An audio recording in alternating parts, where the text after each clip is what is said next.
每日更新最新短剧，感谢订阅。当一个人悲伤到极致，究竟是一种怎样的体验？男人觉得自己从未爱过妻子，直到一场意外的来临。岳父红着眼眶告知他妻子不幸离世的消息，可他听后内心却显得异常的平静，平静地看着妻子躺过的病床，平静地擦拭妻子留下的血迹。在妻子的葬礼这天，亲人都沉浸在这悲伤的氛围中，泣不成声。然而戴维斯却仍然异常冷静，似乎妻子的离世与自己毫无关系。晚上的音乐十分忧伤，亲朋好友也无不情绪低沉。然而这一切在戴维斯眼里却是那么的格格不入，他的内心感受不到丝毫的悲伤。于是为了融入这悲伤的氛围，他来到镜子前打算挤出几滴眼泪，然而却以失败告终。可这荒诞的举动却引起了小孩的嘲笑，使他开始质疑或许自己真的从未爱过妻子。于是他打算买一块巧克力来充充饥，然而却不巧地卡在了贩卖机里。可他也只是泰然自若地看着，接着不合时宜地拍下了贩卖机的联系方式。于是他打算就贩卖机的问题给他们写上一封信，致贩卖机公司，我写信是为了反映71号贩卖机的故障问题。我原本投下了5美元，按理说应该掉下一块巧克力，可他并没有，我只是想吃一块巧克力而已，并且我的妻子在不久前离开了人世。当然我并不是为了博取同情，也不是想告诉你我的妻子出了车祸，而她也永远离开了我只是想把事情说得更详细一些。于是他孜孜不倦地挥舞着手中的笔，却不知不觉地写下了与妻子的点点滴滴，甚至从恋爱到步入婚姻的殿堂，他都情不自禁地描写进了这封信里。第二天，他依然如同往常一样去上班，可同事却纷纷投来了诧异的目光。他吩咐了同事将信寄出去，在他眼里，好似一切并没有发生，而妻子也并没有离开自己。可同事却悲伤地劝解着他，嘱咐他应该好好休息。就连一向庄严的岳父也不由得红了眼眶。而戴维斯的父亲似乎也发觉了儿子的异常，于是趁他上班的前夕，告诉了他不要过于忧伤。可他觉得自己并没有事，也感觉不到丝毫的悲伤。于是他坐上了出差的火车，并与邻座侃侃而谈。可他却话锋突转，并出其不意地说起了已故的妻子。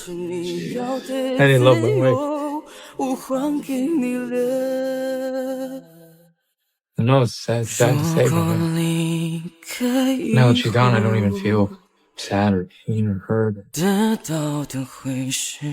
Well, what do you feel?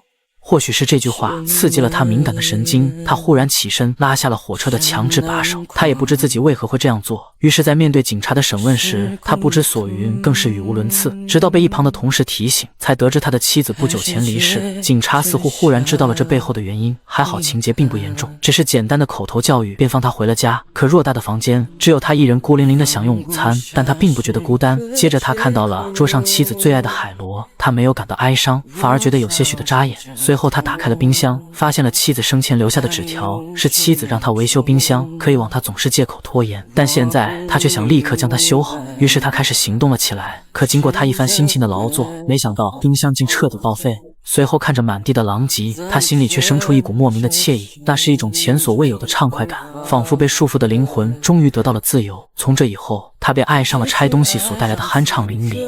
于是他又拆掉了价值不菲的咖啡机，接着拆掉了卫生间的房门，甚至连公司的电脑也没有幸免于难。就连思绪似乎也变得尤为敏感，他开始注意起了生活里的细枝末节，包括妻子梳子上残留的秀发和草地上跳出来的松鼠，甚至连一棵倒下的大树都能吸引他的目光。而这些是他以往从不屑关注的东西，可这体验却让他觉得自己似乎无所不能，也无人能及。于是他又萌生了一个匪夷所思的想法。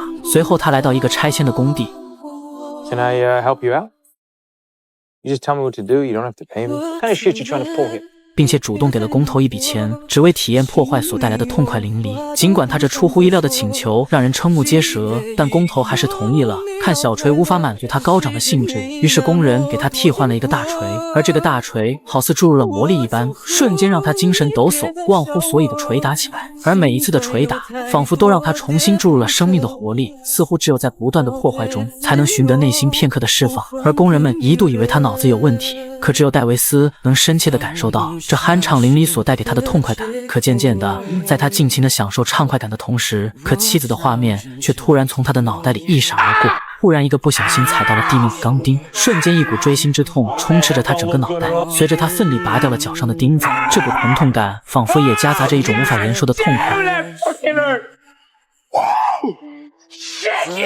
可随着时间的推移，拆东西也无法带给他精神上的畅快了。他开始频繁地出现幻觉，沙滩上忽然出现的妻子，卫生间镜子里妻子的模样，就连客厅里也躲不过妻子的影子。他开始莫名的惶恐，甚至一度认为自己的身体出了问题。于是他来到医院，经过检查，发现他的心脏似乎被不知名的东西咬掉了一大块。然而这一切不过是他天马行空的幻想而已，他的身体并无大碍，医生只是嘱咐他好好休息。后来他偶然发现了邻居家的小孩竟然会敲击乐鼓，随着音乐的响起，他的身体竟不由得舞动起来，而这极轻快又有力的旋律瞬间犹如一股激流，顿时冲刷了戴维斯的心灵，让他再次感受到那种无与伦比的激情与力量，仿佛置身于一种激情四溢的氛围中，忘乎了所以。而他则像一个丢失了快乐的孩子，在四处寻找快乐的痕迹，而音乐正好赋予了他片刻快乐的魔力。从这以后，他便深深地爱上了音乐，音乐成了他密不可分的朋友，即便在人潮汹涌的马路上，他也丝毫不顾众人的眼光，彻底在音乐中放飞了自我，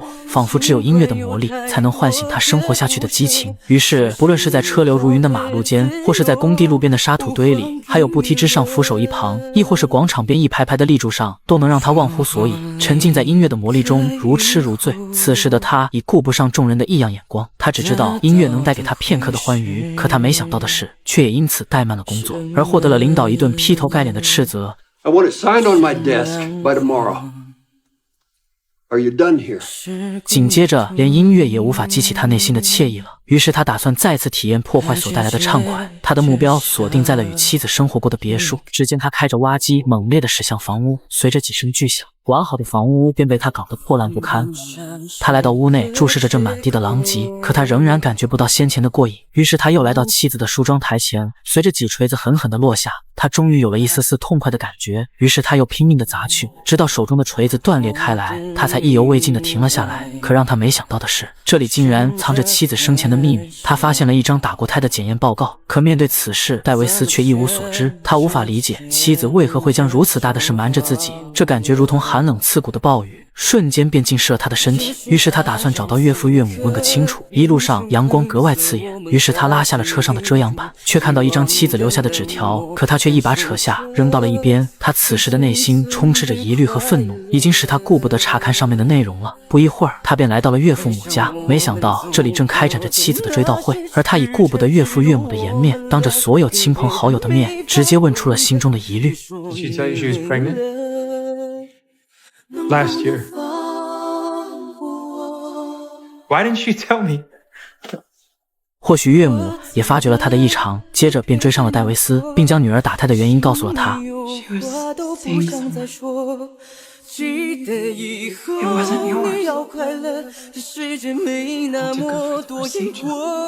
或许岳母认为把所有的过错归功于女儿，才能使戴维斯的内心些许好过一点吧。虽然得知了妻子的背叛，可戴维斯的内心并未激起太大的波澜。第二天，他来到妻子的墓地旁，却无意发现一个男人也朝这里走来，于是他确信这一定就是妻子的情人。 What's your name? Michael. I know about everything, Michael. It's okay.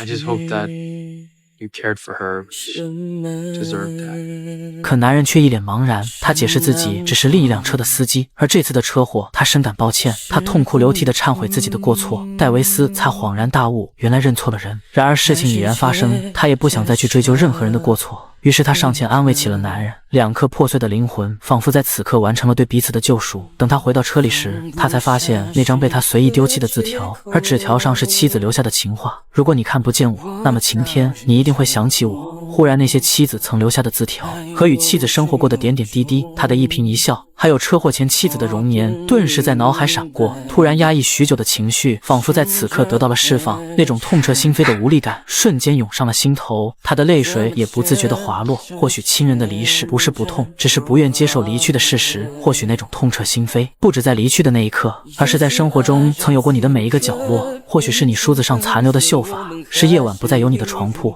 是角落里再也无人浇水的绿植，也是明明感受不到的伤心，却在不停地追寻着快乐。就这样一直到现在，他才真切地感受到妻子是真的离他而去了。